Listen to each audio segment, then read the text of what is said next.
Bueno, ok. El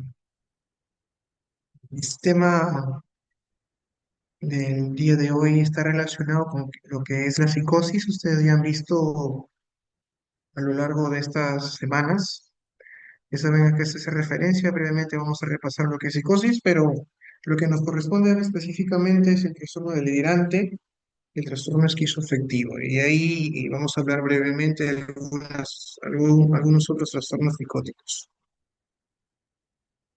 Bueno, entonces, cuando nosotros hablamos de psicosis, generalmente aludimos a psicosis como algo eh, que presenta dos características principales, la presencia de delirios y la presencia de alucinaciones.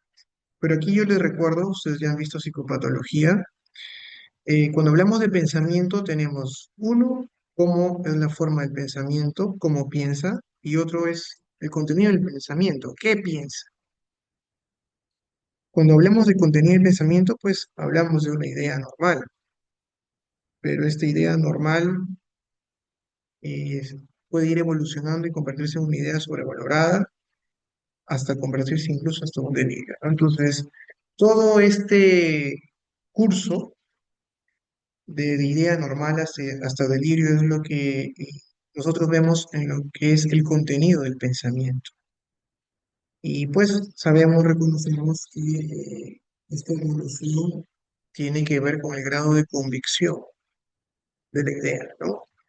Eh, una convicción o la flexibilidad que tenemos en la idea. En el delirio, pues, la convicción es total, es inflexible,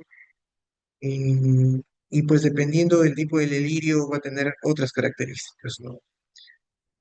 Eh, Sin embargo, es importante tomar en cuenta también la forma, porque la forma es justamente cómo se presenta a nosotros la idea del pensamiento. Eh, una idea no es solamente, o mejor dicho, un pensamiento no es solamente lo que yo tengo o el contenido que produce. El pensamiento nos genera ideas, cualesquiera, eh, sino también nos dice cómo se está desarrollando ese pensamiento. Ese pensamiento es acelerado, ese pensamiento está disminuido, está inhibido, y ese pensamiento, si tiene, y también nos dice si ese pensamiento tiene o no tiene una lógica. Si hay unas premisas y esas premisas nos llevan a una conclusión, y si ese pensamiento, a su vez, pues tiene un sentido semántico. Lo que se dice, pues, tiene un sentido o es, por ejemplo, un neologismo. Y ahí les coloco lo que es creencia, porque en algunas literaturas como el DSM nos hablan de creencias, se equipara como si fueran ideas, no lo dice estrictamente hablando, pero creencia es el contenido mental que se sostiene como verdadero. Por lo tanto, si hablamos de contenido mental, la creencia puede ser una idea normal, la creencia puede ser una idea sobrevalorada, la creencia puede ser una idea delirante. Una creencia sobrevalorada, simplemente lo que va a distinguir una creencia del delirante o de una creencia tipo delirio es el grado de convicción, ¿no? Y bueno, la idea sobrevalorada, el aspecto afectivo también está presente. Entonces, cuando nosotros hablamos de psicosis, les decía, solamente vemos la punta del iceberg, ¿no? Y nos concentramos en delirios y alucinaciones. Pero hay que recordar que psicosis es más que eso. Ya les había dicho previamente, es la forma del pensamiento. ¿Cómo está conformado ese pensamiento? ¿Tiene una lógica, tiene una direccionalidad, tiene una velocidad adecuada, tiene un significado adecuado? Si eso está alterado, también entra al tallo de la psicosis. Pero también cómo se está expresando, ¿no? Obviamente que cómo sabemos si una persona tiene un pensamiento tal es a través de su lenguaje. Y obviamente la conducta. La conducta que vamos a observar en el paciente que está psicótico va a ser fuera de lo normal, va a estar alterada, va a estar anómala, generalmente desorganizada, puede tener una conducta hostil, agresiva, pero también puede tener conductas más bien en donde no se mueve para nada, estuporoso y catatónico. Eso también forma parte de. Y, y aquí pongo como algo interesante e importante el juicio de realidad. El juicio de realidad, digamos, es una de las características importantes de la psicosis. El paciente que está psicótico puede estar viviendo su propio mundo y puede tener sus propias creencias, ¿no? Si hablamos de pensamiento, pero el juicio de realidad está alterado o distingue lo que él piensa, lo que él cree de lo que es su exterior. De hecho, pues hasta cierto punto, en algunos casos puede confundir la limitación entre lo que es él y su exterior, ¿no? Habría pues ahí una alteración del yo.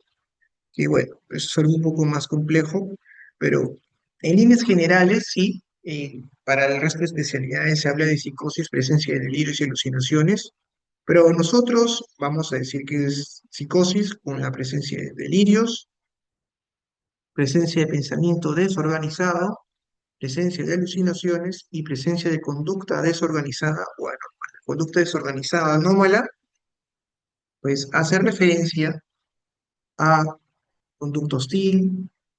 Conducta desorganizada hace referencia a que una persona, por ejemplo, se desviste, tiene conducta infantil, pueriloide, un adulto pues que se tira al piso, comience a llorar, que comience a reírse, no es normal. ¿M?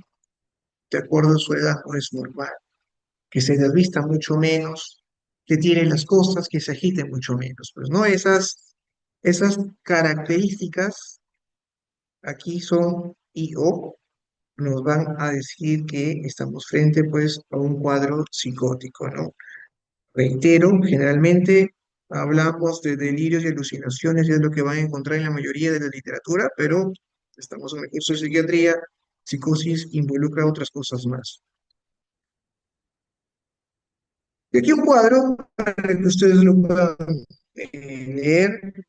Aquí lo que, lo que busco es básicamente que puedan saber cuáles son las distinciones entre una idea normal, sobrevalorada y el delirio, ¿no? Aquí el ejemplo, una idea normal, tal vez mi compañero está molesto conmigo porque hoy estuvo distante.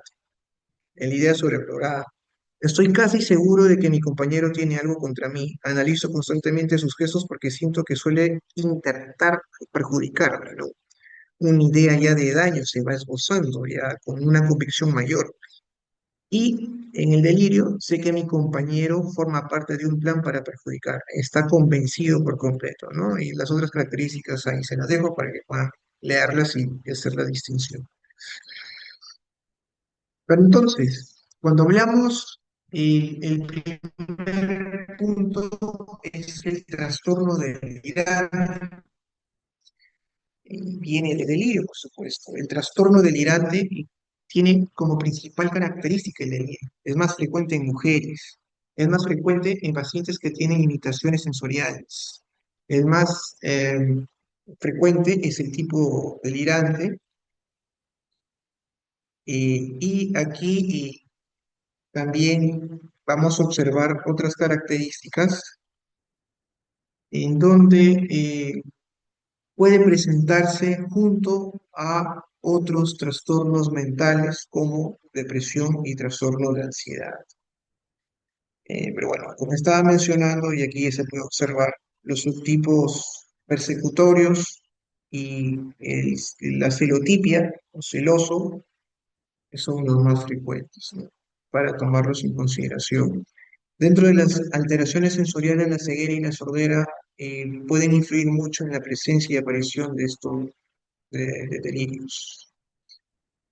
Y algo interesante de que no es muy frecuente, sin embargo, se puede presentar, por supuesto, mucho más frecuente en hospitales o servicios de salud mental, pero algo también crucial es que nosotros sepamos es que aparece entre los 35 y 45 años. Ese es la media de inicio de este trastorno.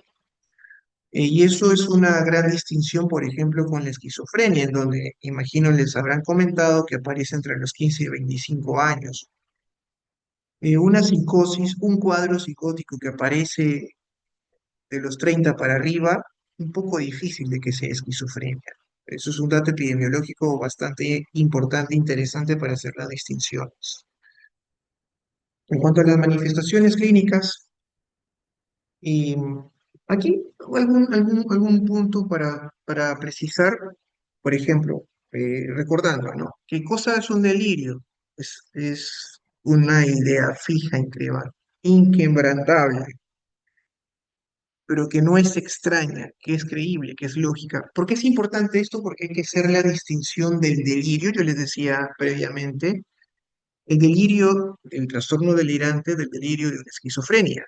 El delirio de una esquizofrenia, no siempre, pero en muchas ocasiones puede ser extraño, ¿no? No es lo mismo decir eh, que un paciente te diga, un paciente varón, mi esposa me está engañando y porque las mañanas sale disque al gimnasio.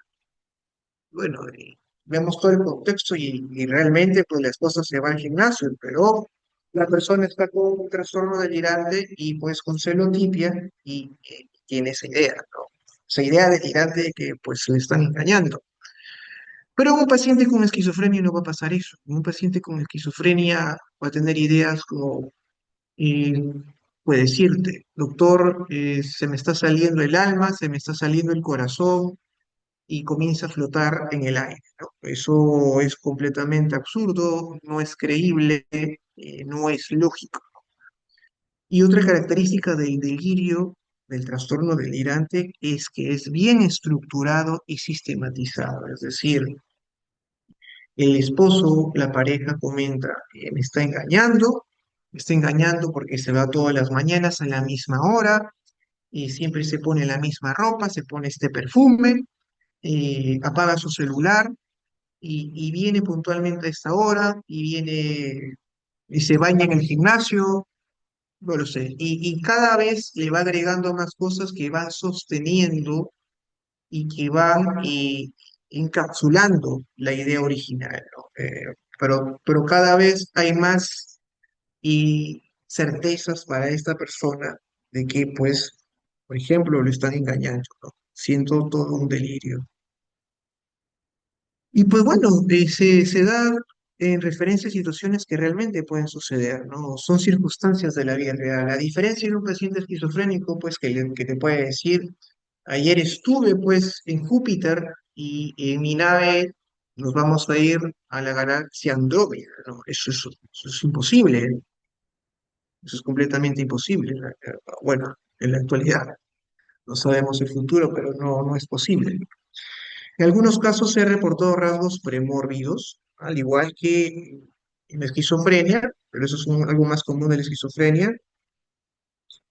y, pero puede presentarse alucinaciones. A veces un debate en torno a lo que es el trastorno delirante, y ocasionalmente podría presentarse alucinaciones, pero no es lo que predomina en el cuadro, ¿no? Y cuando ¿qué decimos predominancia? Pues hablamos de tiempo, ¿no? Si el paciente ya tiene 6 meses de este cuadro clínico, en donde hay la presencia de delirio que se va estructurando, encapsulando cada vez más, podrían aparecer por ahí ciertas pseudopercepciones, ¿no? No necesariamente alucinaciones, pero puede por ahí tener alguna alucinación transitoria que pues eh, escuchó por ahí que a su esposa un hombre le estaba llamando y nunca sucedió. Sucedió uno, 2 días, no es nada para el todo que significa pues el delirio. Y algo que es muy importante, doctores, y esto sí hay que tomar en cuenta, que en el trastorno delirante, el resto de las funciones mentales generalmente se encuentra intacta. La afectividad, el lenguaje, la conducta. Solo en las circunstancias, según la temática del delirio que está presente, es en donde pues el resto de funciones puede alterarse. Es decir, si hablamos nuevamente de este ejemplo de la persona, varón, vamos a ponerle Miguel, eh, tiene el delirio de que su esposa le está engañando, solo cuando hable de su esposa o trate respecto a su esposa, puede ponerse ansioso, puede ponerse irritable, inquieto, intranquilo, eh, con un lenguaje altisonante, pero en el resto de esos escenarios no pasa nada. Todo está bien, de hecho, funciona bastante bien en su trabajo. Por ejemplo, lo que les decía, bueno, las alucinaciones podrían pasar, ¿no? En el caso, pues, de este varón, puede ser que en algún momento eh, viene su esposa y comienza a oler el perfume, pues, un perfume de varón, ¿no? Cuando en realidad no existe eso. Vuelvo a reiterar, eso no es lo más frecuente, pero es posible que suceda. Lo que va a predominar es la presencia del delirio, es decir, una alteración del pensamiento, no una alteración de la percepción. El curso suele ser periódico, con tendencia a la cronificación. Y, es decir, no necesariamente eh, está todo el tiempo presente, porque como es de una temática específica, si es que, por ejemplo, la esposa está y se atiende, la esposa se acomoda a las exigencias de este paciente, pues bueno, digamos que le hace caso, ya no sale, no se va al gimnasio y solo sale con él por un momento, por una temporada puede estar bien, ¿no? Hasta que de repente, pues, alguna cosa más que observa él le puede parecer mal y nuevamente empieza a pensar. Y por eso que el curso puede ser periódico, ¿no? Puede haber temporadas en donde todo un tiempo está mal y después va disminuyendo, no necesariamente desapareciendo, y vuelve a reaparecer después de que la persona va encontrando evidencias para sostener pues, su delirio. Pero sí existe un tercio de los casos en donde puede remitir. Algo importante, como aquí pueden apreciarlo, es que este tipo de problema, de trastorno, tiene mejor funcionamiento global que la esquizofrenia. ¿Por qué? Básicamente lo que está alterado es el pensamiento, el resto de funciones mentales no se altera. Por supuesto, dependiendo del tipo de delirio, en este caso el celotípico y la erotomanía, y como esto involucra a otras personas, puede hacer sufrir a estas personas o los que están alrededor de estas personas, ¿no? Si este Miguel que pusimos como ejemplo, pues piensa pues que el amigo de su esposa o la amiga de su esposa es una alcahueta, puede tornarse hostil con esa amiga, puede vociferar a esa amiga y puede incluso agredir verbalmente, y quién sabe, actualmente a esta amiga o el amigo. Entonces, eso hay que tomarlo en consideración. Y bueno, y estos son muchas formas, pero digamos que estos son los más frecuentes. El delirio persecutorio, no hay mucho que decir ahí. La persona piensa que están persiguiéndola, que la están siguiendo, pero no solamente que la siguen, sino que le quieren hacer daño. Eso se refiere al persecutorio, que están conspirando para perjudicarla de una u otra forma, ¿no? Por lo tanto, ahí vemos una persona que está siempre vigilante, que la estén pues vigilando. El celotípico, como ya les había mencionado, el erotomaníaco, que pues en la televisión ya ha salido en algunas ocasiones, ustedes colocan en YouTube, aquí en el mismo Perú hubo un acosador que pues seguía a varias periodistas y estos periodistas salieron pues en las noticias denunciándolo porque incluso se había identificado quién era, se pusieron medidas de protección, pero él no hizo caso omiso y siguió y continuó hasta que pues finalmente por desacato fue encarcelado. Em, Ahora, el tema judicial, bueno, y ese es otro punto, ¿no? Y aquí lo interesante que pues esto puede originar un acoso. El erotomaníaco, otra persona está enamorada del individuo, pero por diversos motivos este amor nunca se concreta. Es decir, este sujeto tiene la idea, tiene el delirio de que pues personas generalmente famosas o de mayor estatus que él están enamoradas de él. Por eso aquí coloco, puede ser alguien conocido, rol social más destacado. Puede ser también alguien relevante de la sociedad, por ejemplo, de este sujeto con las periodistas. Una ruptura amorosa, por ejemplo, alguien con quien salió en algún momento un sujeto, una chica, y estuvieron saliendo durante 3 meses, pero no se llegó a concretar. No admite ser abandonado, pero está seguro y convencido que esta chica sí lo quiere y comienza a acusar. Ahí hay que verificar, pues, la presencia de un delirio, ¿no? Esas son las formas en que podría presentarse un delirio erotomaníaco.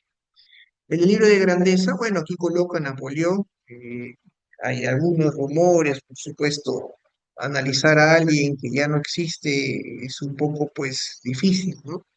Pero bueno, podríamos sacar algunas conjeturas. El de grandeza nos dice, pues, que hay la convicción de tener cierto talento o conocimiento o haber hecho un descubrimiento importante, ¿no?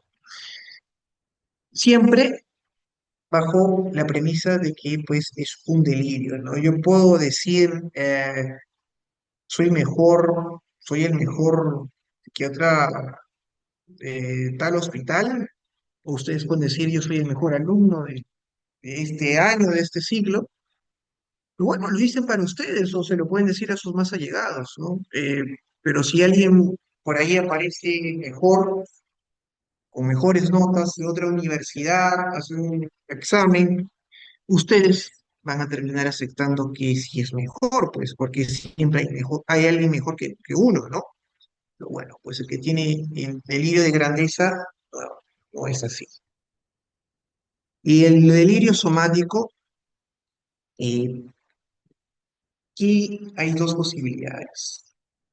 El delirio somático piensa y está convencido de que uno tiene una deformidad en el cuerpo, dos, de que emite malos olores, mal aliento, un hedor corporal muy nocivo para los demás, eh, o que, pues, genuinamente tiene un problema físico, pues, que nadie cree que lo presenta. Está convencido de eso, ¿no? Ustedes, por ejemplo, han visto en trastornos somatomorfos pues la hipocondría, ¿no? En la hipocondría hay esa idea de que se tiene una enfermedad, el trastorno de ansiedad por enfermedad, también llamado. Hay cierta convicción, pero se conversa, se hacen los estudios y se le dice que no. El paciente puede volver.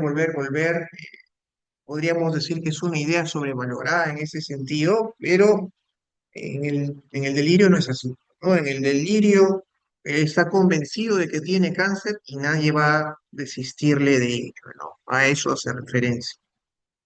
Y de ahí vamos a ver algunas manifestaciones. Justamente en el delirio somático hay algunas presentaciones con epónimos correspondientes. Entonces, en la psicosis, las cuatro, pensamiento con delirio, contenido, pensamiento en su forma, presencia de alucinaciones y conducta, ahí este fluxograma nos dice, hay otras explicaciones para ese síntoma. Vamos a descartar las circunstancias físicas, siempre tenemos que descartarlas, ya que han visto, por ejemplo, ayer delirium, los delirios pues pueden producir psicosis, ¿no? Alteraciones que afectan pues el sistema nervioso pueden producir eso. El punto 2 sería evaluar para determinar si se trata de demencia, depresión, intoxicación o abstinencia, ya que hemos visto drogas, hay algunas drogas que pueden producir síntomas psicóticos, pues, ¿no? O las intoxicaciones mismas, ¿no? Intoxicación por cocaína, hemos visto intoxicación por marihuana, pueden producir psicosis. Aquí un ejemplo de circunstancias que podrían producir. Eso es lo que tenemos que descartar. A veces las pasamos por alto y pues una persona que tiene una alteración conductual no vamos a decir, bueno, y es esquizofrénico, no es un paciente psiquiátrico. Primero tenemos que haber descartado todo ello. Por supuesto que todo ello, todo esto también tiene una correlación con la epidemiología, ¿no? Si es una persona de 70 años, de 60 años, 80 años, no vamos a pensar pues necesariamente de que sea, a ver, lo que les digo, un una intoxicación por drogas, ¿no? Es mucho más probable que pensemos de que se trata de una demencia, de un delirio, como decir, pues, que un adulto joven pensemos que es una demencia, ¿no? Obviamente que no. Puede ser una alteración estructural, un tumor, pues, a nivel cerebral, pero también, pues, el uso de sustancias, ¿no? Ya hemos visto que aparece, pues, en adultos jóvenes, ¿no? El consumo de sustancias psicoactivas. Y el punto 3, una vez que ya hemos descartado lo físico, descartamos otras patologías, como por ejemplo si se trata o no de un episodio maníaco. Si es así, cuando ya vean, me parece que ya lo han visto, bueno, si lo van a ver, vemos si consideramos todas las características de un episodio maníaco. Si es así, es trastorno bipolar. Si no es, ahí vamos a explorar los criterios que pues, nos competen al trastorno delirante, la presencia de ideas delirantes, eh, pero sí la ocurrencia persistente de pseudopercepciones como alucinaciones, ¿no? En el caso de presentarse alucinaciones o voces coexistentes con los delirios, y la característica del delirio que ya hemos dicho pues es distinta, dependiendo del trastorno, hay desorganización, incoherencia, un pensamiento ilógico, pues posiblemente vamos a estar frente a una esquizofrenia, ¿no? Les decía, y reitero, en el trastorno delirante, por el contrario, presenta principalmente delirios. Si hay alucinaciones, estas son transitorias y no predominan el cuadro, ¿no? En la esquizofrenia van a estar presentes, a veces más bien son las más predominantes y el delirio pues es de otra calidad, pueden ser bizarros, incoherentes, ilógicos y eso pues se acompaña de una conducta desorganizada. En el trastorno delirante, la conducta va a estar intacta, el paciente va a funcionar bien en varios ámbitos que están fuera del delirio, ¿no? Obviamente, algo que tomar en cuenta, conforme pues la enfermedad, el trastorno se va cronificando, esto puede involucrar varios escenarios, ¿no? Pero por supuesto siempre va a depender de qué tipo de delirio estemos hablando. Por ejemplo, una persona que piense pues que tenga el delirio de que emite mal olor, tiene un mal aliento, por más que se haya ido al gastroenterólogo o al odontólogo, cabeza y cuello le hayan dicho que no tiene, tiene delirio de que emite un mal olor. Y pues eso va a comprometer pues su interacción social. Y la interacción social es clave para el desarrollo en cualquier escenario de la vida, ¿no? Entonces ahí sí podría haber un compromiso. Pero les decía en el caso de Miguel, que tiene un delirio celotípico, pues bueno, solamente está abocado a su pareja, a su esposa. En el trabajo, pues no está su esposa y va a funcionar bien, ¿no? Eh, y un delirio de grandeza, hasta cierto punto, pues puede haber complicaciones cuando hay interacción con los demás que le digan, pues, que él no es el mejor, etcétera, y esas cosas. Y aquí una forma de poder hacer la distinción entre esquizofrenia y trastorno delirante, ya lo hemos visto, pero el trastorno delirante, pues, es de menor frecuencia. La esquizofrenia es un poco más frecuente, puede llegar al 1%. El inicio es básicamente el mismo, la evolución sí va cambiando. Eh, en la esquizofrenia hay un proceso. El proceso quiere decir que la persona hasta cierto periodo estaba bien y de repente comienza a desmejorar. El trastorno delirante, de hecho, muchas veces puede presentar una personalidad, ya que ustedes han visto trastornos de personalidad paranoide, y en base a esa personalidad paranoide puede ir instaurándose el delirio correspondiente, ¿no? Y la característica del delirio, el delirante, es sistematizado, y en la esquizofrenia es no sistematizada, y pueden haber delirios como de control o influencia, pues no, ninguno de nosotros o nadie podría decir, con mi pensamiento yo controlo a la otra persona, o con mi pensamiento yo puedo hacer que Juancito o que Carlita pues haga esto o lo otro, ¿no? Las alucinaciones son frecuentes, de hecho, y predominantes en esquizofrenia, en el delirante, ¿no? Y en la personalidad va a estar alterada, en la esquizofrenia, pues como tal, la esquizofrenia se produce una pérdida de contacto con la realidad, el todo, el yo de la persona se altera, en cambio en el trastorno delirante no es así, ¿no? Y hay una respuesta buena en la esquizofrenia, sobre todo cuando hablamos de síntomas positivos. En el trastorno delirante es parcial, por eso que en el trastorno delirante es muy importante también el manejo psicoterapéutico. Y también va a depender mucho de en qué momento estemos abordando al paciente. Si lo abordamos, mientras más temprano sea abordado el paciente, va a ser mejor. Y aquí un poco para repasar en los tipos de delirio, que me parece eso ya lo he visto, nos concentramos solo en lo que está relacionado a el trastorno delirante, que también se le denomina en algunas literaturas como paranoia. Está el delirio de enamoramiento de alcohol. El paciente defiende que una persona está enamorada de él sin reconocerlo públicamente por motivos sociales, ¿no? Lo que decíamos, el delirio erotomaníaco. El delirio de Ecbo, el delirio de parasitosis, que los que quieren ser dermatólogos, el paciente cree que sufre una infestación por parásitos, incluso en algunas ocasiones siente que están caminando bajo su piel o que han dejado huevos, el signo de la cerilla, por ejemplo, que básicamente es como el paciente siente que tiene bichos en su piel, ácaros, se rasca, se rasca, se rasca, se produce escoriaciones, lesiones, y esas descamación de la piel lo agarra, pone una caja de fósforo y lo presenta. Esto es el bicho, ¿no? Y pues básicamente son escoriaciones, restos dermatológicos, ¿no? El delirio de Kretschmer, delirio sensitivo de referencia, el paciente cree que hablan de él. Hay una autorreferencialidad, pero es delirio, ¿no?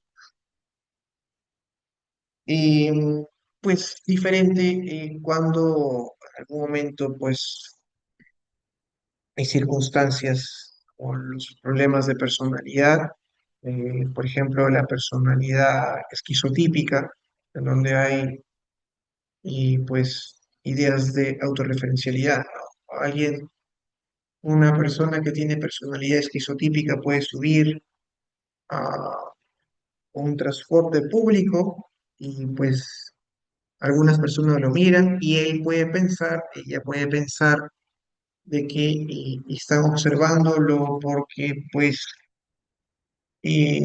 algo malo tiene, o pues es extraña, etcétera, ¿no? Lo que sea.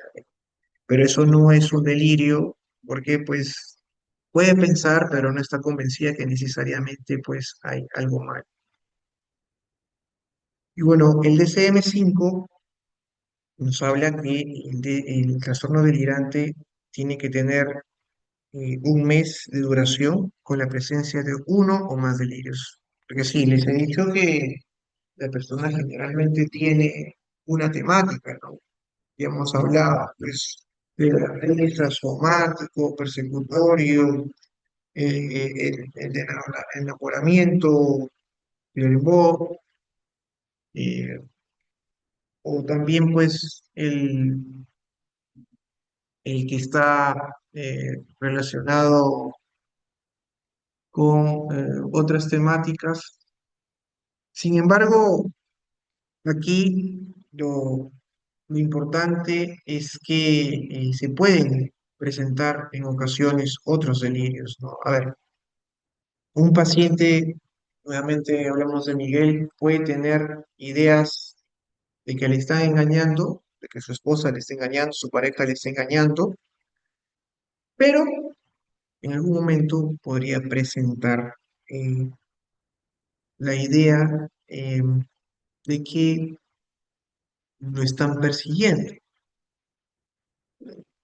De repente, pues, tuvo una discusión o gresca, pues, con alguien del gimnasio, ¿no? Fue a ver a su pareja y por ahí estaba el instructor, tuvo una discusión con este y bueno, la policía apareció, lo detuvieron y ahí eso puede desencadenar, detonar, pues, de que este sujeto del gimnasio le está persiguiendo y pueden confluir. Sin embargo, el delirio original es el que el que va a sostenerse más bien en esa persecución. Me está persiguiendo porque quiere estar con mi esposa, porque quiere estar con mi pareja pues me la quiere quitar y por eso me quiere hacer daño.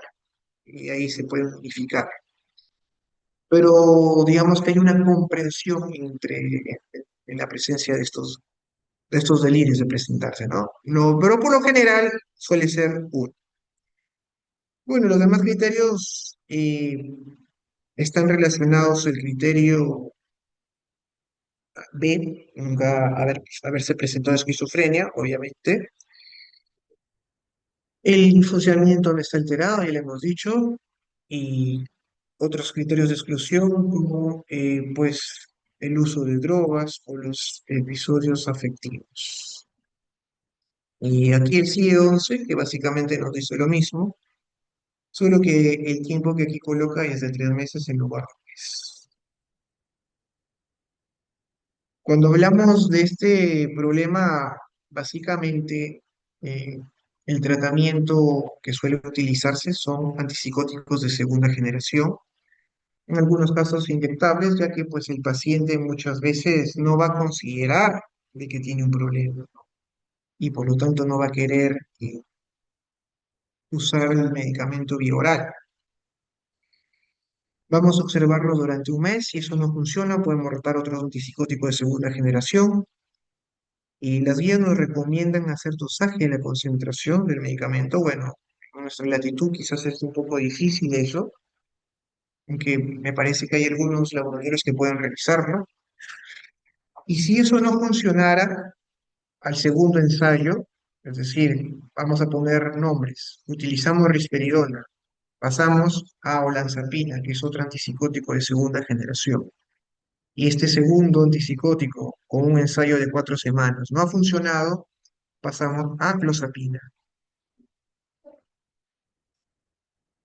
Y,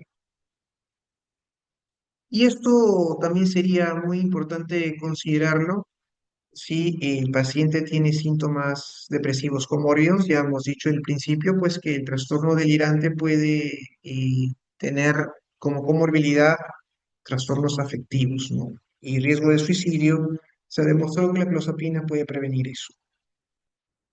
y el tratamiento generalmente es permanente. No, no como como se lo había mencionado, y la respuesta suele ser parcial, por lo tanto, el abandonar el tratamiento podría ser peligroso, sobre todo en el delirio erotomaníaco, en el delirio celotípico. Siempre complementar con la terapia cognitivo-conductual y psicoterapia de apoyo. Grupo de apoyo podrían ayudar en ese caso. Y la hospitalización, en este caso, a veces se subestima este trastorno porque el funcionamiento no es tan complejo como en la esquizofrenia, pero pues cuando ya se cronifica pues no, ya produce alteraciones en su entorno, es muy importante considerar esta posibilidad. Hay impulsividad, hay ideas suicidas, homicidas. Si pues Miguel está con la convicción de que su esposa le está engañando, puede querer matarla a él y el supuesto amante, ¿no?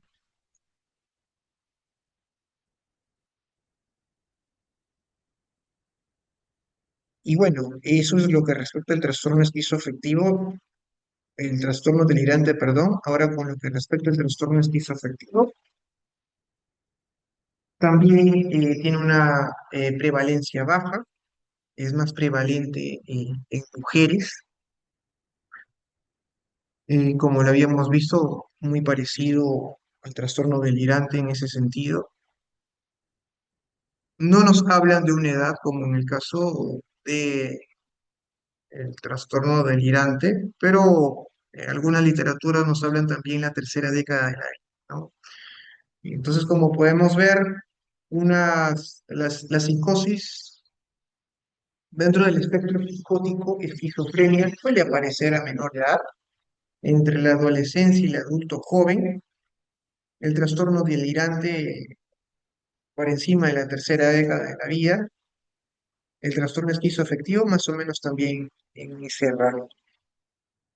Los pacientes suelen ser solteros, pero aquí una de las características es que también eh, se asocia a un abuso de sustancias, ¿no? Algo que no habíamos visto en el paciente delirante.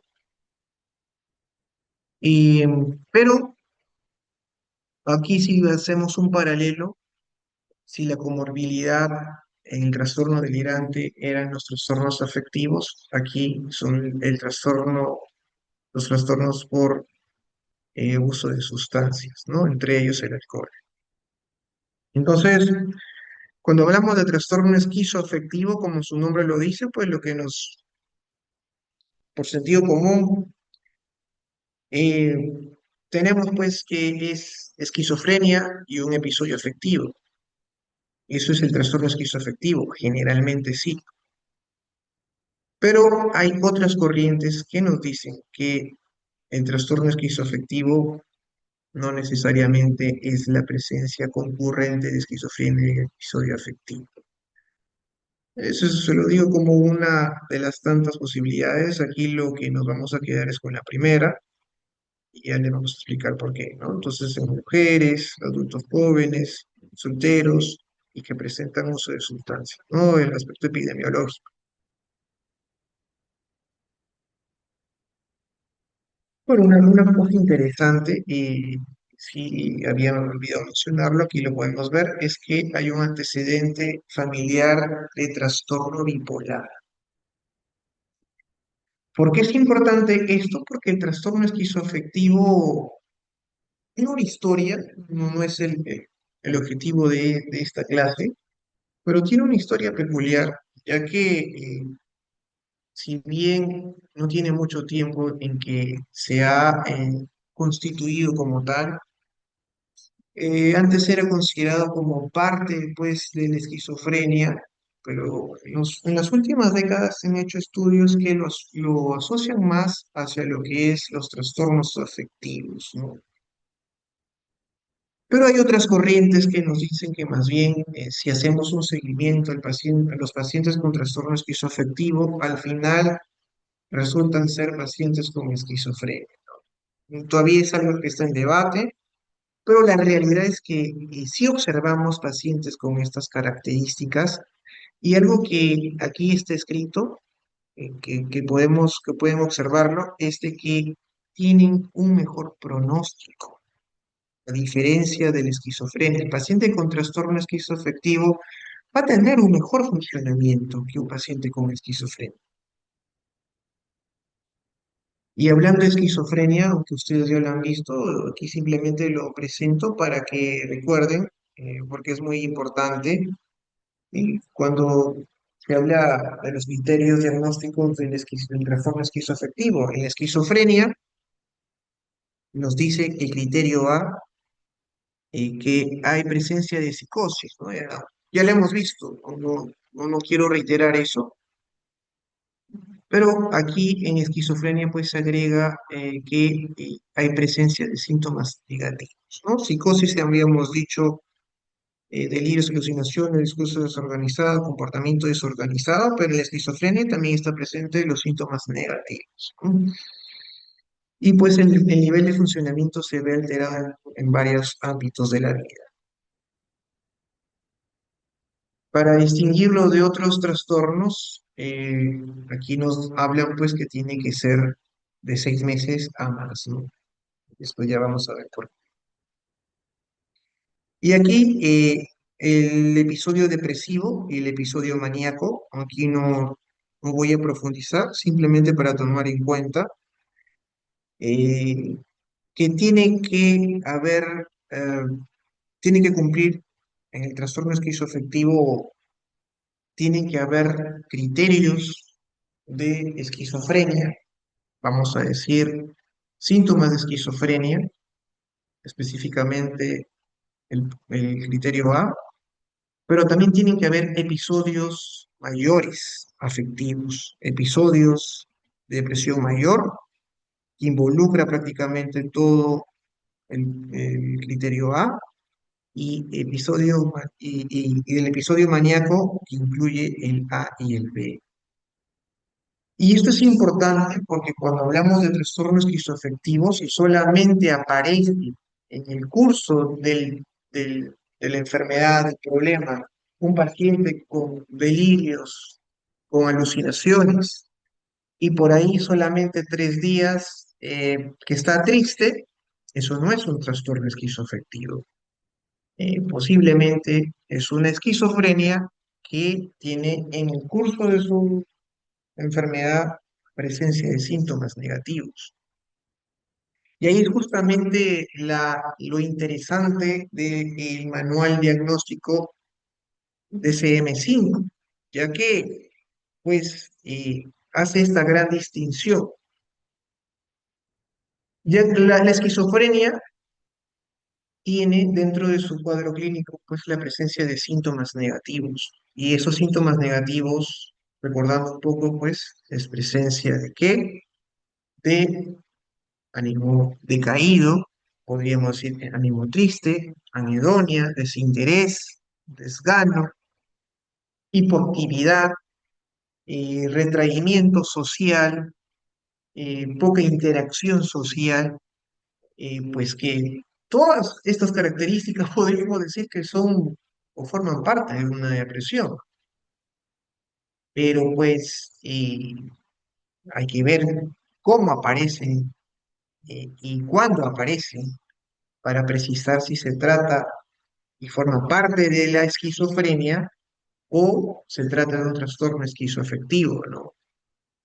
Por ejemplo, más adelante vamos a ver el trastorno esquizoafectivo tipo depresivo.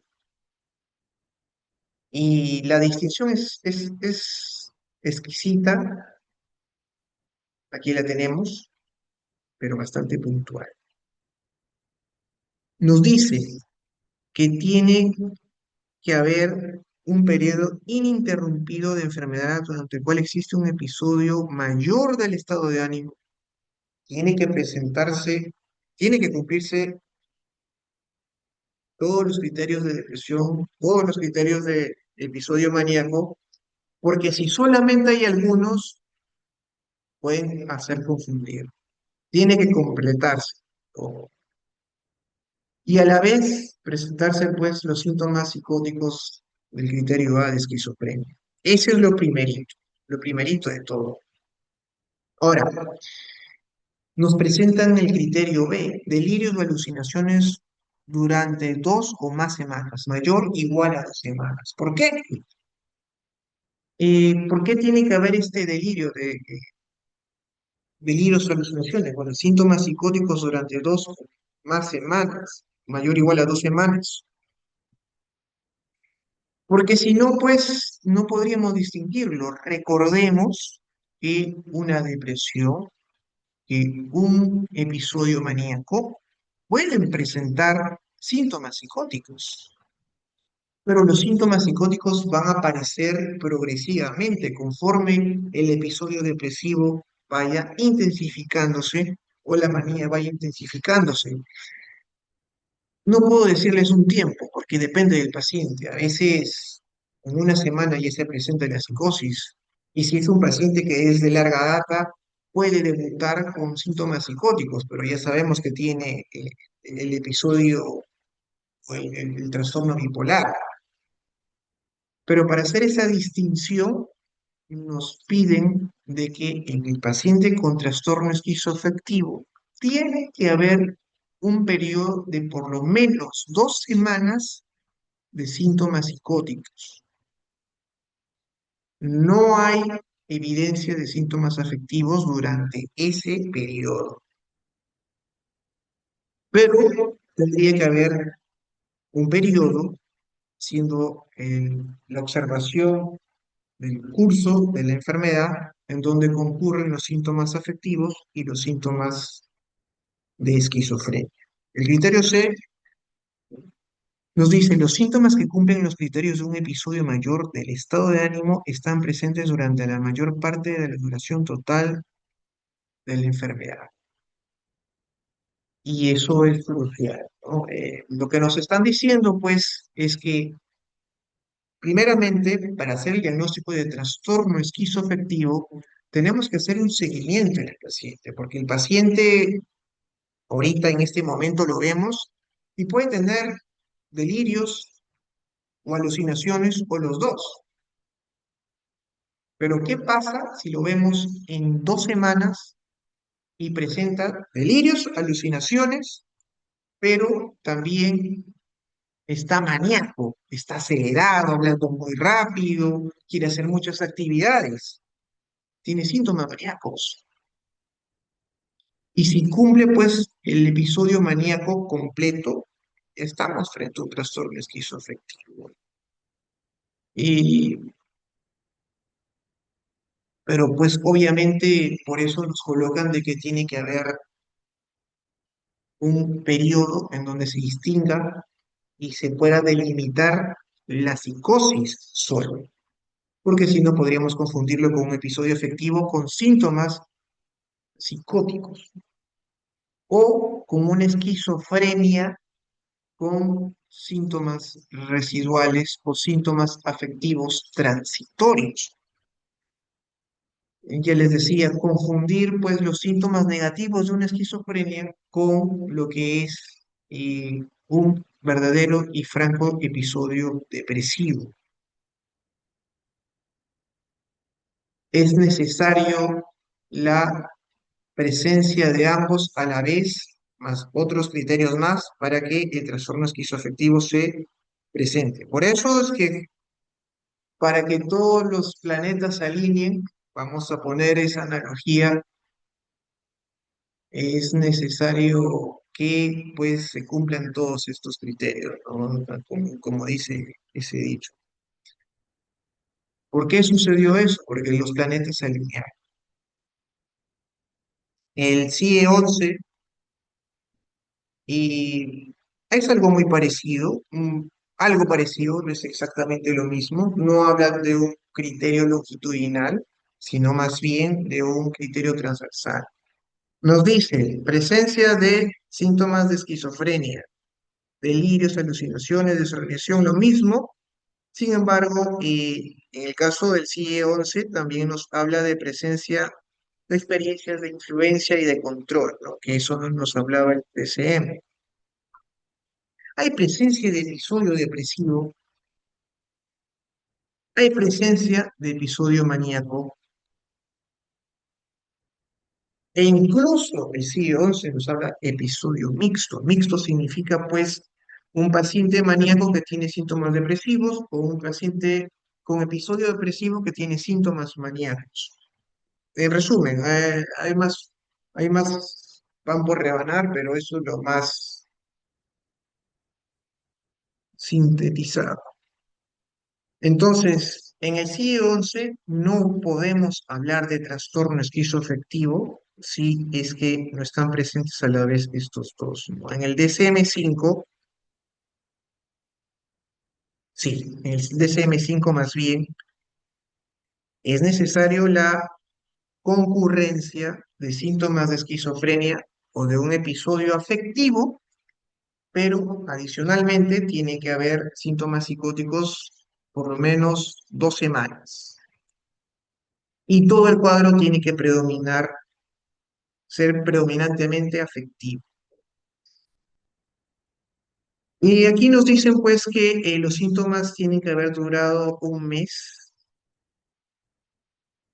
los síntomas que se presentan de forma simultánea o con unos días de diferencia, ¿no? Puede haber, ¿no? Que tiene psicosis, delirios, alucinaciones,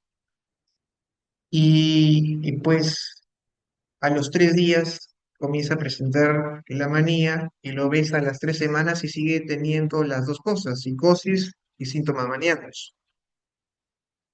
Y nos agrega que pueden presentarse síntomas, alteraciones psicomotoras como la catatonía. En el DCM no nos hablan de un tiempo, pero en el CIE sí nos hablan de que esto tiene que tener por lo menos un mes.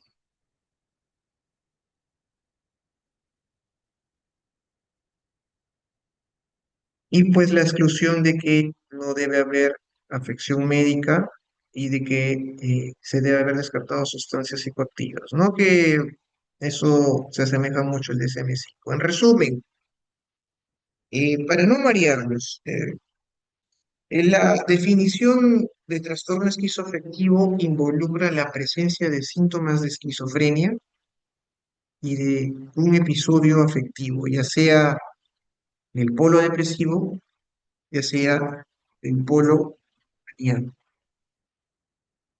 Y recordando un poco, cuando hablamos pues de síntomas positivos, hablamos pues de los síntomas psicóticos, como delirio, alucinaciones, que pueden estar congruentes o no con el estado de ánimo, ya que estamos hablando de trastorno esquizoafectivo. Y los síntomas negativos, aquí están más específicos. Disminución de la expresividad emocional, embotamiento, alogia, prosodia, anemia, lentecimiento psicomotor, ¿no? La prosodia es la capacidad de inflexiones en la forma que hablamos, no una forma monótona, ¿no? Ahí no está, ahí si hablamos de una forma si hablamos de esta forma, es algo monótono. Nosotros le ponemos un énfasis a ciertas partes de lo que nosotros estamos diciendo. Alogia, pobre lenguaje, anemia, poca expresividad, aislamiento, asociabilidad, desorganización conductual en cualquiera de sus formas. Entonces, el trastorno esquizoafectivo, de nuevo, presencia de síntomas psicóticos que cumplen el criterio A de esquizofrenia. Síntomas positivos y negativos, ¿no? Porque la esquizofrenia también involucraba síntomas negativos. Hay desorganización conductual, pero presencia también de síntomas afectivos, de la serie maníaca, de la serie depresiva. Recordemos que no es solamente sus síntomas, así, uno o dos síntomas, tiene que cumplir un episodio maníaco, un episodio depresivo. Esto es lo que hace el cuadro clínico de un trastorno esquizoafectivo. Tienen que estar las dos cosas a la vez, pero ahí de repente puntualizar que los síntomas psicóticos tienen que estar solos durante al menos 2 semanas sin presencia de estos síntomas en alguna parte. Ahorita lo vamos a ver mejor con un gráfico.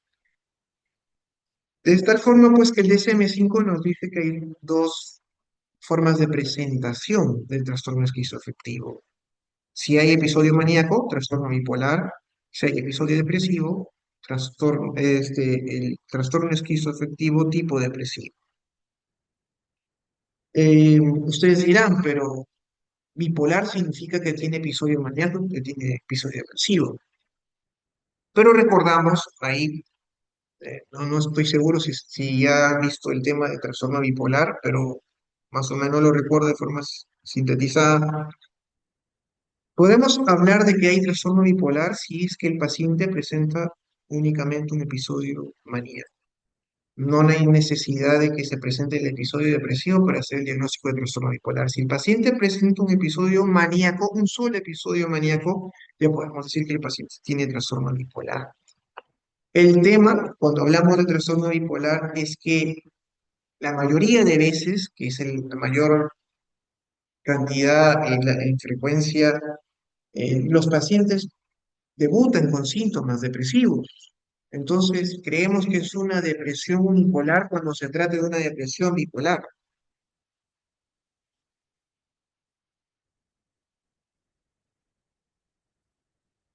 Bueno, esto creo que lo he repetido.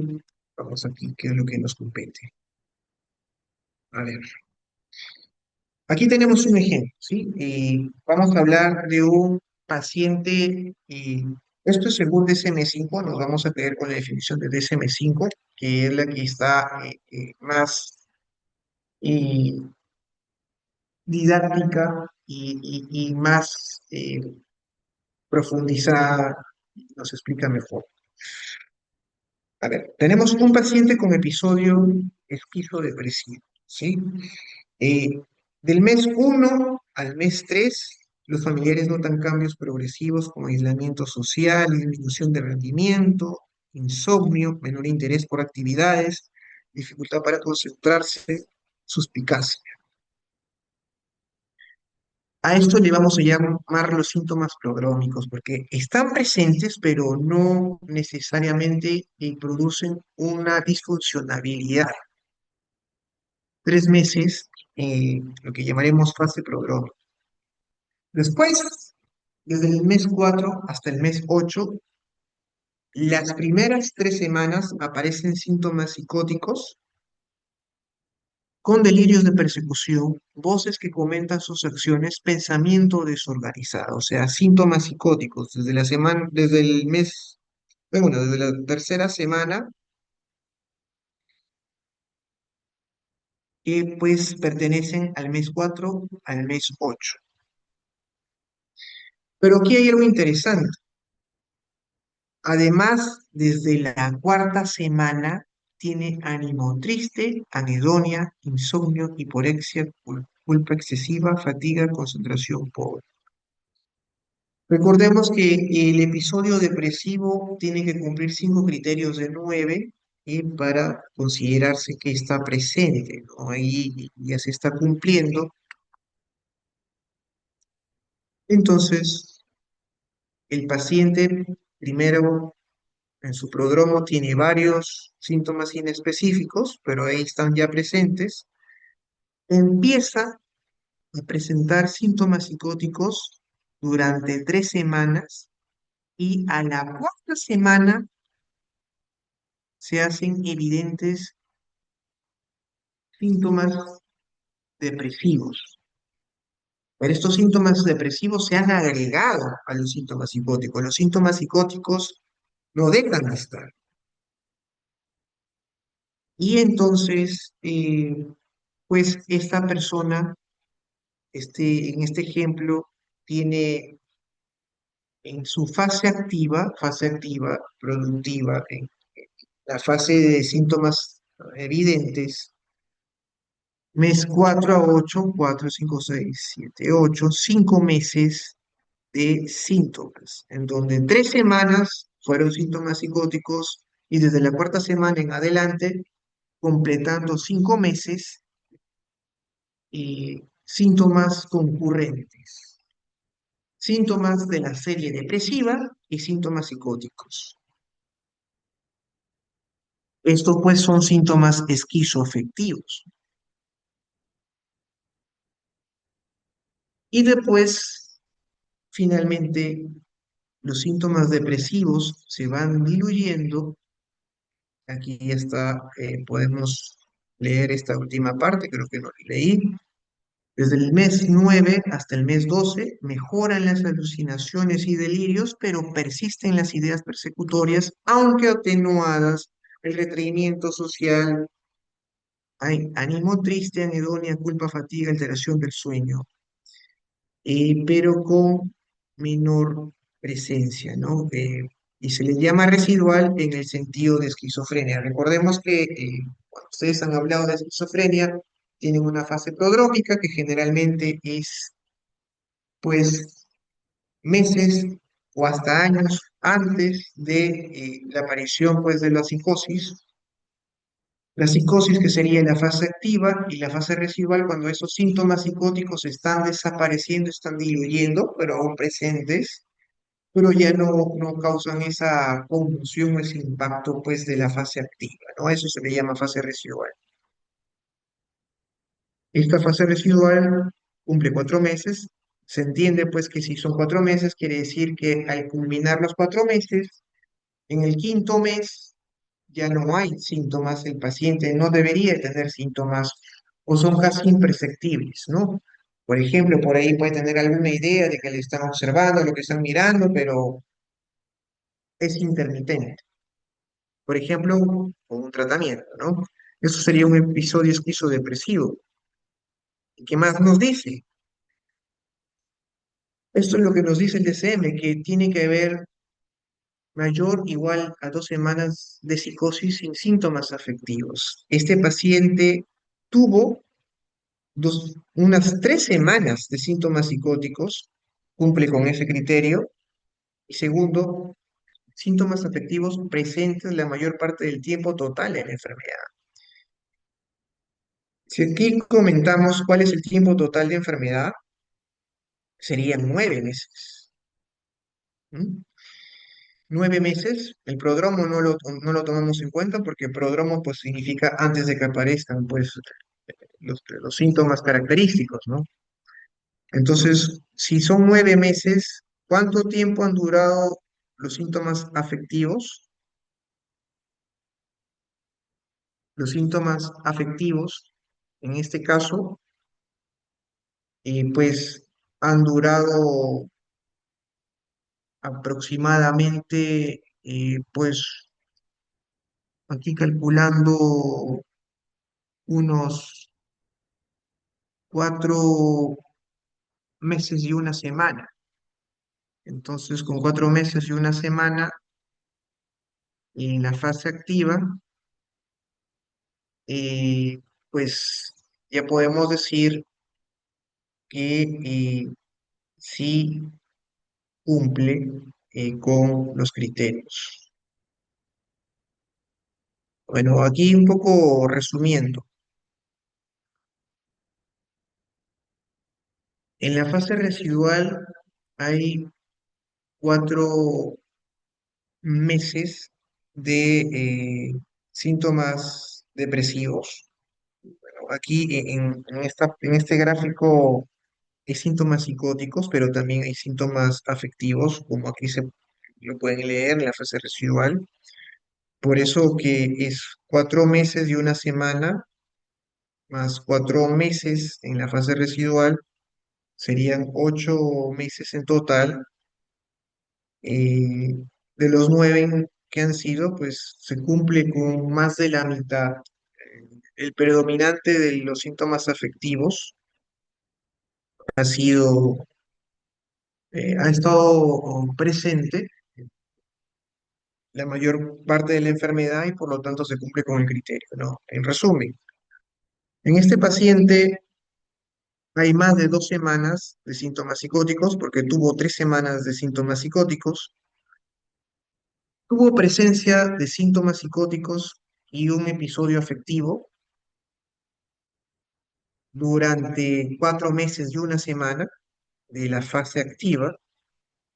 Y en el periodo residual, en donde los síntomas psicóticos están atenuados, alucinaciones intermitentes, delirios que se van rompiendo, pero también a su vez presencia de síntomas afectivos, que esos sí están predominantes. Entonces, esto nos permite decir pues que el paciente es un paciente con trastorno esquizoafectivo tipo depresivo. Aquí tenemos otro ejemplo para tener una mejor visión. Tenemos un paciente que tiene los 2 primeros meses delirios y alucinaciones auditivas. En los siguientes meses, el tercero, el cuarto y el quinto, siguen las alucinaciones auditivas, pero se presenta un episodio depresivo. Para que finalmente en el mes 6,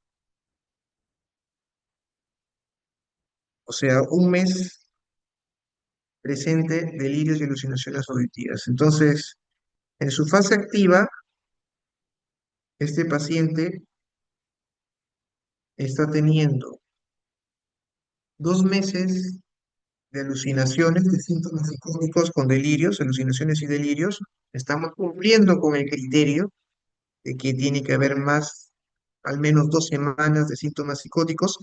Estamos cumpliendo con la presencia de síntomas psicóticos y afectivos a la vez, que en este caso son 3 meses, y aquí hay una fase residual en donde hay síntomas psicóticos, y residual porque los síntomas psicóticos ya no están tan fuertes, ¿no? Pues se van diluyendo.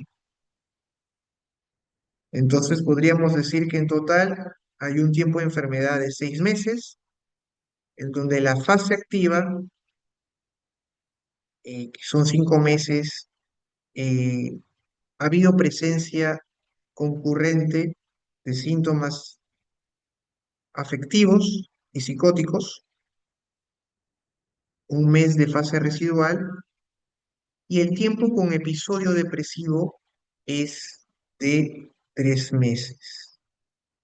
Si el total ha sido 6 meses, eh, aproximadamente está calzando con el tiempo total, pues, que nos dice el manual que tiene que tener el predominio de los síntomas afectivos, ¿no? La mitad del total, quizás no nos dice exactamente tiene que ser 50%, pero digamos que está en esa línea de predominio de síntomas afectivos. Por lo tanto, sería un trastorno esquizoafectivo. Pero para hacerlo mucho más evidente, aquí tenemos otro paciente en donde los 2 primeros meses tiene síntomas depresivos, cumpliendo con un episodio depresivo.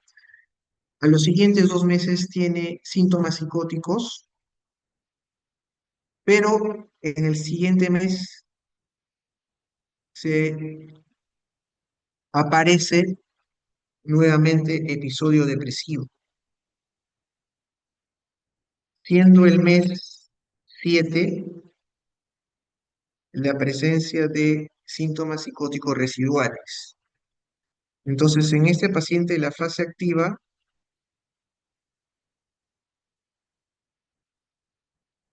tenemos 6 meses, en donde 2 meses tuvo episodios depresivos, tuvo un episodio depresivo, y 2 meses tuvo síntomas psicóticos. Ahí estamos cumpliendo que tiene al menos 2 semanas de síntomas psicóticos sin síntomas afectivos, y tiene 2 meses de concurrencia de episodio afectivo con síntomas psicóticos.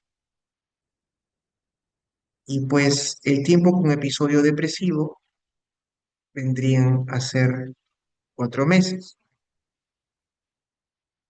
Y aquí contamos los 2 meses en donde está concurriendo con los síntomas psicóticos, y los 2 meses en donde estaba el episodio depresivo solo.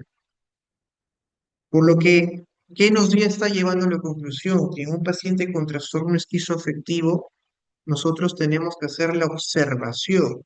No es en este momento, sino que tenemos que observarlo, observarlo y observarlo. Si me dicen por lo menos un año, a ver cómo se va presentando. En total, 4 meses de 7, aquí me he equivocado, he puesto 6, que sería el 57%. Así que esto pues también sería un trastorno esquizoafectivo. Y en cuanto al desarrollo del curso, pues les decía que son pacientes que tienen un inicio en adultez temprana. El, el tipo bipolar es más frecuente en jóvenes, el tipo depresivo en adultos mayores, para tomarlo como dato estadístico. Y ahora en cuanto a los cursos, aquí importante, si se van dando cuenta, pues el trastorno esquizoafectivo se presenta con episodios. Dentro de ese episodio puede haber inicio con síntomas afectivos, episodios afectivos, puede haber inicio con síntomas psicóticos, pero conforme va pasando, tiene que haber la presencia de el otro, el otro grupo de síntomas. Si empezó con síntomas afectivos, hacemos el seguimiento y en algún momento aparecen los síntomas psicóticos. Si empezó con síntomas psicóticos, hacemos el seguimiento y en algún momento aparecen los episodios afectivos. Ese curso episódico puede tener una recuperación parcial, es decir, eh, tiene pues cierto tiempo, vamos a decir 8 meses de enfermedad,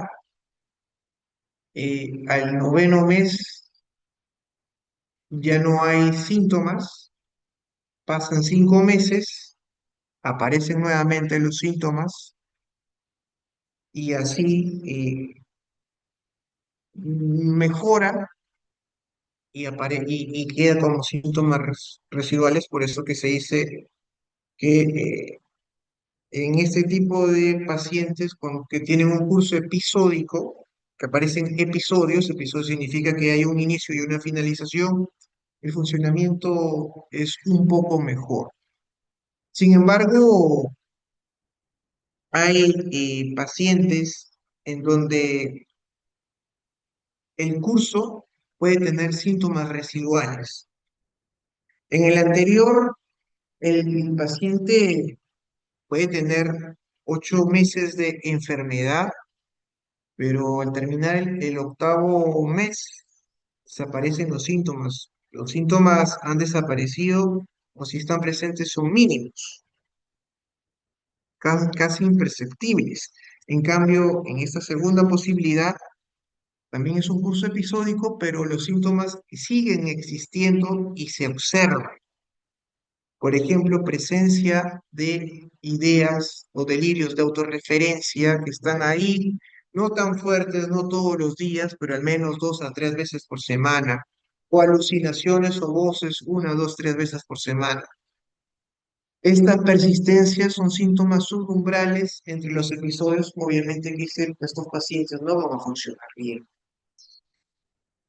Y hay literaturas que nos hablan de un curso continuo, pero ahí ya hay una línea delgada con la esquizofrenia, porque en estos casos, como los síntomas psicóticos comienzan a estar presentes, vamos a decirlo, tienen un tiempo de enfermedad de 8 meses, o más que tener un tiempo de enfermedad de 8 meses, hemos observado al paciente por 8 meses, lo hemos calificado trastorno esquizoafectivo porque tiene un periodo en donde tuvo síntomas psicóticos solos más de 12, o mínimo 2 semanas, tuvo un periodo en ese transcurso de 8 meses en donde hubo episodio afectivo con la psicosis, pero llega el mes 8 y sigue teniendo síntomas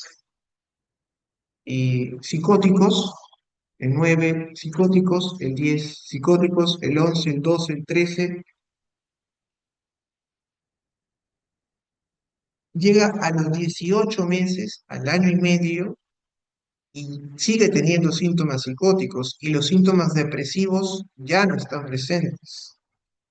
Si seguimos este mismo ejemplo, el periodo que tuvo los síntomas depresivos y los síntomas, por ejemplo, depresivos con los síntomas psicóticos fueron de los 8 meses, 5 meses, ya lo hemos seguido durante 18 meses y durante esos 18 meses solo ha tenido unos 5 meses de episodio afectivo, pero el resto, 13 meses, es síntomas psicóticos.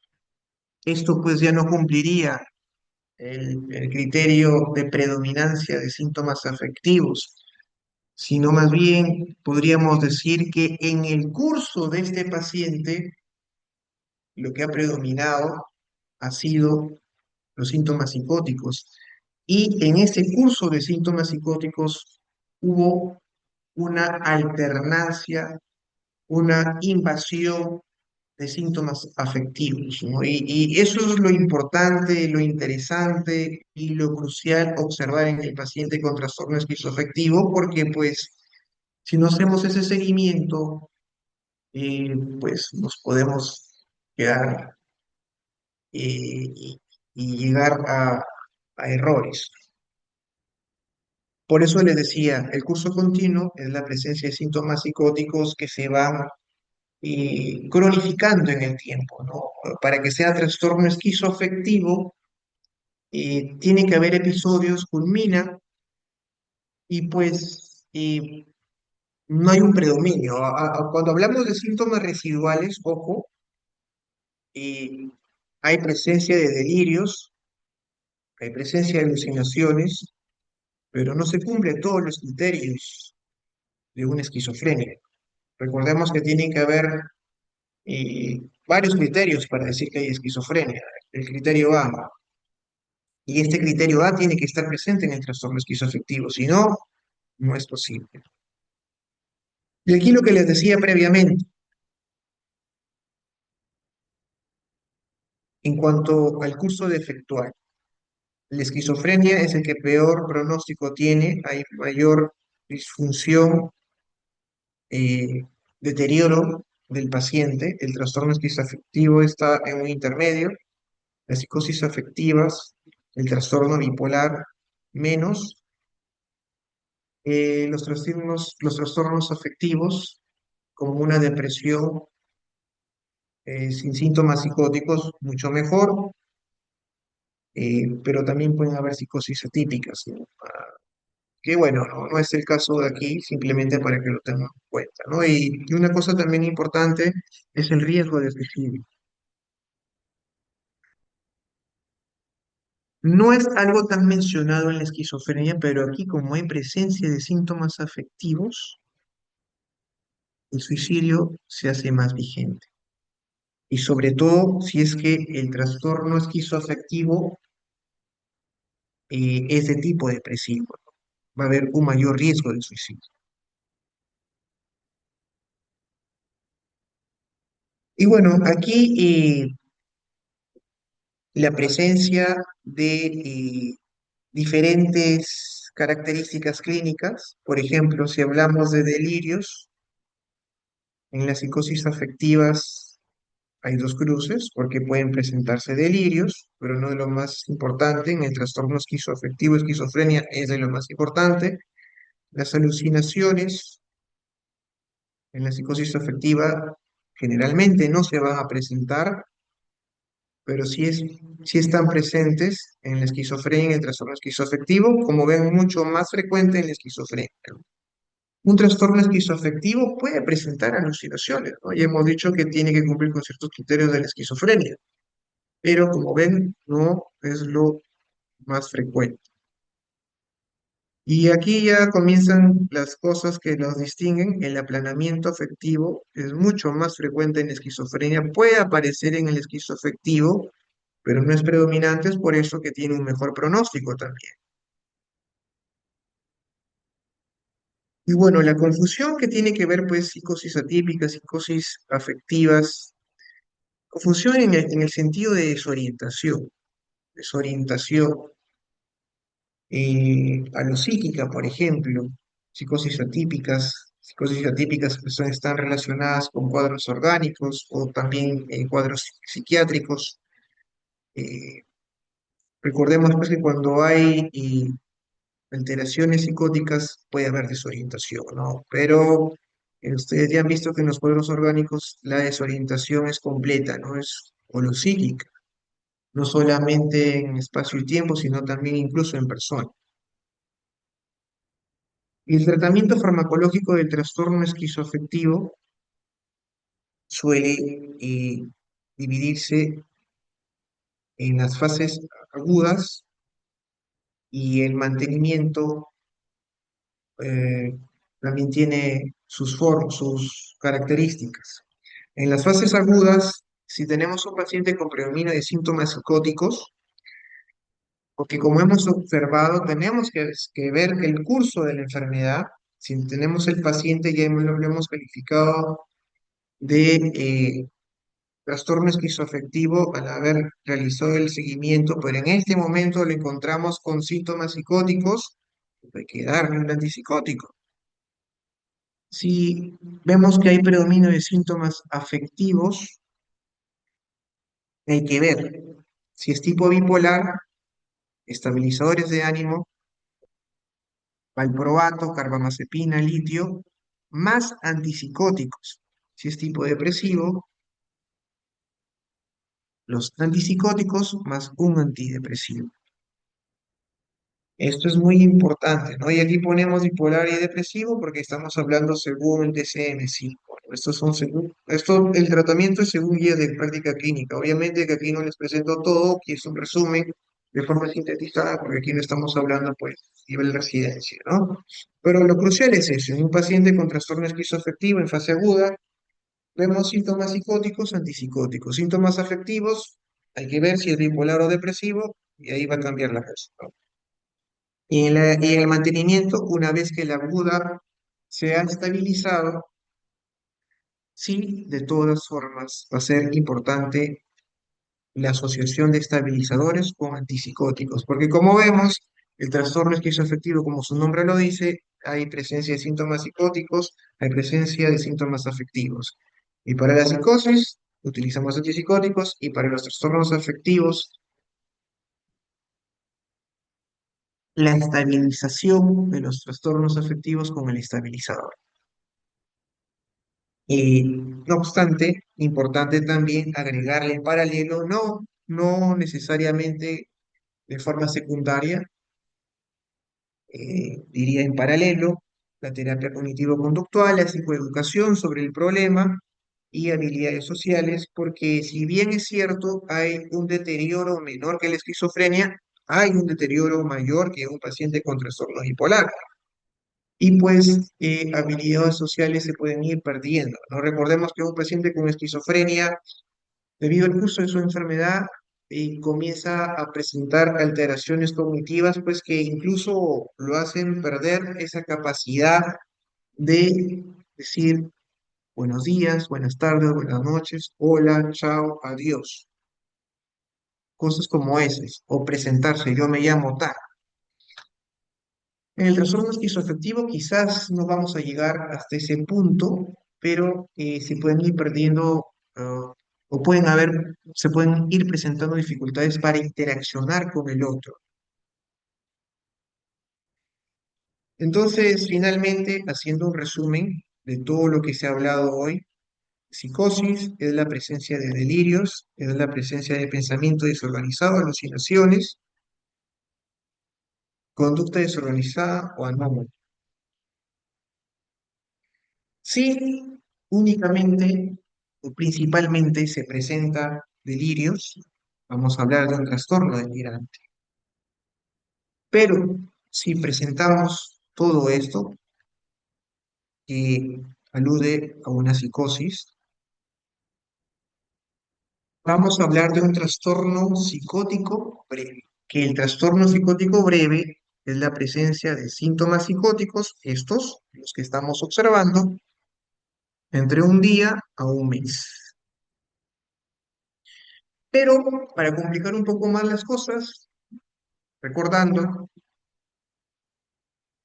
en los trastornos de personalidad, el grado de convicción puede llegar a ser más de lo normal. Pueden presentarse ideas sobrevaloradas en la personalidad paranoide, en la personalidad esquizotípica. Y la paranoide con la presencia de, ideas de que le quieren hacer daño, en la paranoide, perdón, en la esquizotípica, con ideas de que están refiriéndose a él, autorreferencialidad, que en algún momento pueden ser sobrevaloradas e incluso en circunstancias difíciles, complejas, transitoriamente pueden tener un grado de convicción tan grande que llegan a ser delirantes, pero son transitorias y no van a estar persistentes. Sin embargo, ¿por qué es importante? Porque, como les deben haber dicho, la personalidad esquizotípica puede ser un preámbulo para lo que va a ser posteriormente un trastorno psicótico breve. Y la personalidad paranoide, ya habíamos dicho, dentro de lo que es una evolución, desarrollo, de tipo de desarrollo, se puede instaurar el trastorno delirante en sí. El trastorno psicótico breve, aquí, como su nombre lo dice, tiene que estar presente en los síntomas psicóticos, delirios, alucinaciones, discurso desorganizado, comportamiento desorganizado, entre un día y un mes, ¿no? Y pues bueno, el criterio C es de exclusión. Pero ¿qué pasa si eh, a los síntomas psicóticos, a todos estos, le agregamos síntomas negativos? En el psicótico breve no hay presencia de síntomas negativos, solamente hay síntomas psicóticos entre un día y mes. Aquí no hay nada de síntomas negativos. Cuando a estos síntomas psicóticos le agregamos síntomas negativos, estamos hablando de un trastorno esquizofreniforme. Trastorno esquizofreniforme. Y aquí básicamente lo que también lo va a diferenciar de un trastorno psicótico breve es la duración, entre un mes hasta antes de los 6 meses, ¿no? Bueno, por ahí está, menos de 6 meses. ¿Y cuándo es la esquizofrenia? Ya le hemos dicho, cuando tiene una duración de 6 meses a más, ¿no? Y pues a eso le agregamos el pobre funcionamiento que afecta a varios escenarios de la vida, entre otras cosas más que forman parte de los criterios de la esquizofrenia.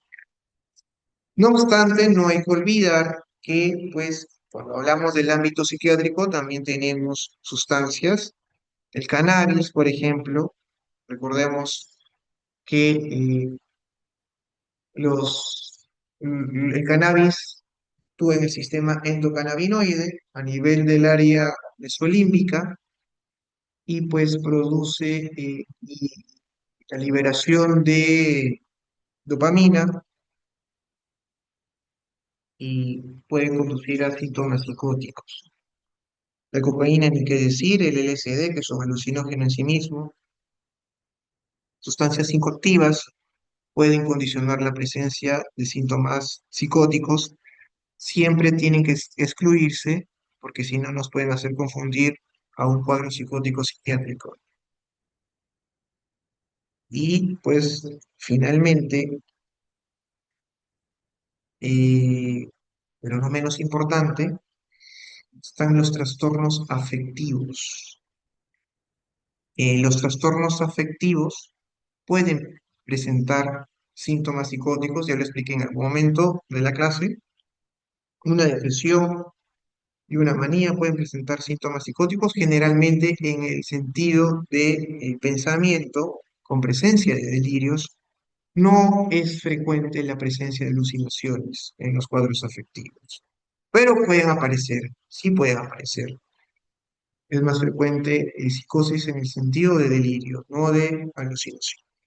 Ya lo hemos visto también previamente. Bueno, esta es la bibliografía y nada, y bueno, esto es lo que quería yo compartir con ustedes el día de hoy. Ustedes me dirán si tienen dudas, preguntas. Em, y como siempre, si hay alguna duda, alguna pregunta, pueden realizarla con la delegada, la doctora Katherine, pues, si es que más adelante se presentara inconvenientes. Gracias, doctor.